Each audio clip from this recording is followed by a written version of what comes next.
Dalam nama Bapa dan Putra dan Roh Kudus. Amin. Ibu bapak, rekan-rekan muda dan adik-adikku yang terkasih dalam Kristus, bersama saya Romo Raffi Uran CSSR dalam renungan Hari Raya Kenaikan Tuhan kita Yesus Kristus. Pada hari ini kita merayakan Hari Raya Kenaikan Yesus. Perayaan ini dirayakan persis 40 hari setelah kebangkitan Yesus. Jadi hitungannya dimulai dari hari Minggu Paskah atau Hari Raya Paskah. Kisah tentang kenaikan Yesus ini tercatat dalam kitab suci, teristimewa dalam Kisah Para Rasul yang kita dengarkan dalam bacaan pertama hari ini. Dikatakan bahwa terangkatlah Yesus disaksikan oleh murid-muridnya sampai sebuah awan memisahkan dia dari pandangan mereka. Sebelum naik ke surga atau naik kepada Bapa, Yesus menginstruksikan para rasul untuk tetap tinggal di Yerusalem dan menunggu Roh Kudus yang akan diutus oleh Bapa dan Yesus sendiri kepada mereka, sehingga mereka dapat menjadi saksi Kristus sampai ke ujung bumi.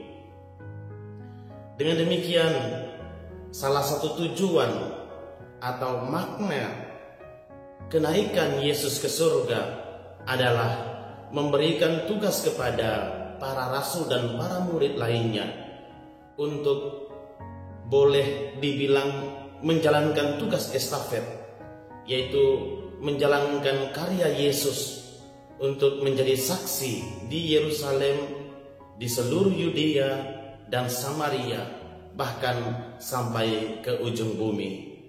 Dalam bacaan kedua dari surat Rasul Paulus kepada jemaat di Efesus, berisi tentang doa permohonan Paulus kepada Bapa yang Maha Mulia untuk semua orang yang telah percaya akan Kristus.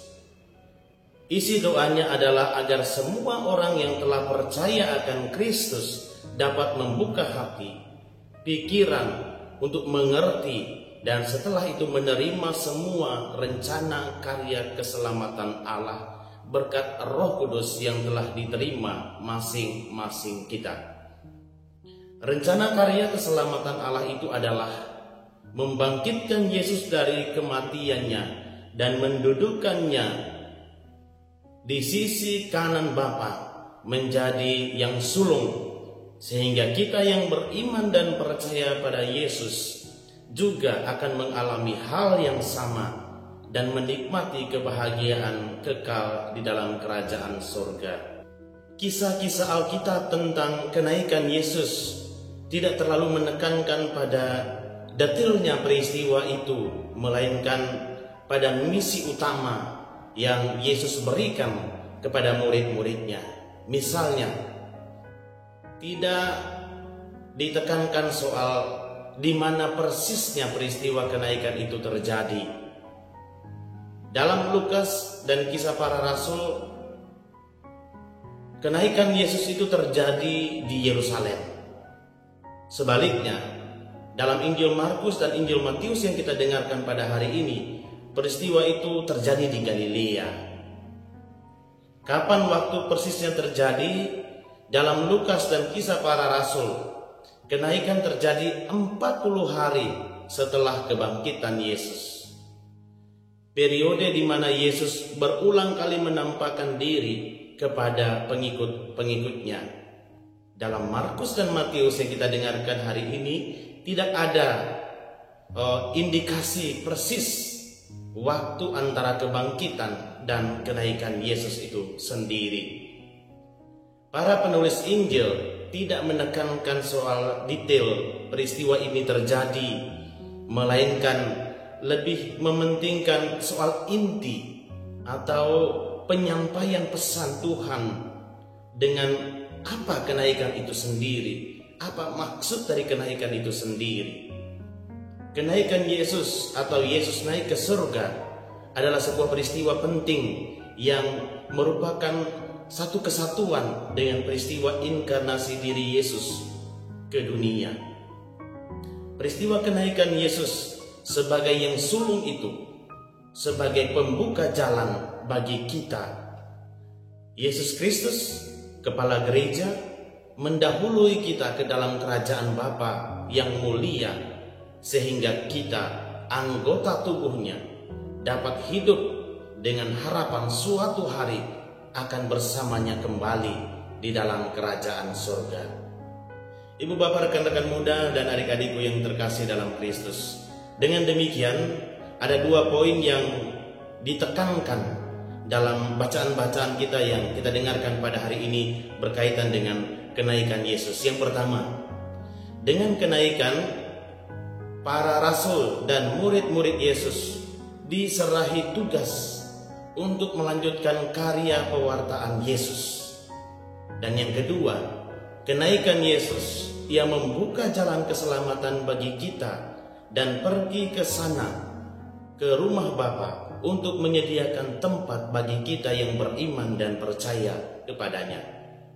Nah, sebelum tugas pewartaan ini diserahkan kepada para rasul dan para murid Yesus, mereka harus dipersiapkan secara khusus agar dalam pewartaan mereka tidak salah. Maka sebelum mereka pergi diutus untuk mewartakan kerajaan Allah, mereka terlebih dahulu dikaruniai Roh Kudus. Roh Kudus dianugerahkan ke atas mereka masing-masing, sehingga dengan tekun, dengan setia, dengan sabar dan kokoh dalam mewartakan kerajaan Allah itu sendiri. Maka 10 hari setelah hari raya kenaikan ini, kita akan merayakan pesta atau hari raya Pentakosta, di mana Roh Kudus turun ke atas para rasul. Dengan demikian para rasul siap diutus. Tugas perutusan mereka jelas dalam Injil yang kita dengarkan pada hari ini, yaitu pergilah, jadikanlah semua bangsa muridku dan baptislah mereka dalam nama Bapa dan Anak dan Roh Kudus, dan ajarilah mereka melakukan segala sesuatu yang telah kuperintahkan kepadamu. Tugas perutusan ini tidak mudah, karena pasti akan menghadapi berbagai macam persoalan, penolakan dan penganiayaan. Namun para rasul mereka tidak putus asa, karena Yesus mengatakan bahwa Aku menyertai kamu senantiasa sampai akhir zaman. Berkat kata-kata Yesus ini dan berkat Roh Kudus yang telah dianugerahkan kepada para rasul, maka mereka dengan berani pergi untuk mewartakan kerajaan Allah. Ibu bapak, rekan-rekan muda dan adik-adikku yang terkasih dalam Kristus, tugas untuk mewartakan kerajaan Allah ini bukanlah hanya tugas para imam, biarawan-biarawati, katekis, guru agama, dewan paroki. Tidak, melainkan tugas kita semua para murid Yesus. Kita semua telah menerima Roh Kudus yang menjadikan kita anak-anak Allah dan murid-murid Yesus. Dengan menerima Roh Kudus itu, kita semua wajib menjadi pewarta kerajaan Allah. Kerajaan Allah itu seperti apa? Yaitu kerajaan damai, kerajaan kasih, dan kerajaan kebenaran. Ini adalah tujuan dari pewartaan kita, untuk menciptakan damai, untuk memberikan kasih, untuk menampakkan dan membuka kebenaran dalam kehidupan kita. Wujud-wujud konkret untuk mencapai kerajaan damai, kerajaan kasih, dan kerajaan kebenaran itu seperti apa saat ini? Ada begitu banyak tindakan konkret yang bisa kita lakukan. Misalnya dalam lingkungan keluarga kita masing-masing, mencintai dan mengasihi anggota keluarga tanpa membeda-bedakan satu sama yang lain.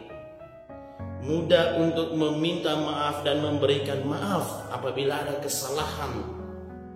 Rendah hati untuk mengakui kesalahan dan tidak membuat pembelaan untuk membenarkan diri sendiri padahal salah. Di tempat kerja, menciptakan relasi yang baik dengan rekan-rekan kerja dan dengan siapapun yang ada bersama dengan kita. Bekerja dengan jujur dan bertanggung jawab. Berani membela kebenaran dan tidak terpengaruh oleh tawaran-tawaran harta dan jabatan. Kita sebagai gereja Katolik akhir-akhir ini betul-betul ditantang kemuritan kita. Betul-betul dituntut dan diuji kemuritan kita. Menjadi murid Yesus berarti siap mewartakan kerajaan Allah, kerajaan damai, kerajaan cinta kasih, dan kerajaan kebenaran. Sebuah pertanyaan refleksi untuk kita renungkan, Bapak Ibu, rekan-rekan muda, dan adik-adikku yang terkasih. Apakah saya sungguh-sungguh murid Yesus? Apakah saya sungguh-sungguh murid Yesus? Amin. Dalam nama Bapa dan Putra dan Roh Kudus. Amin.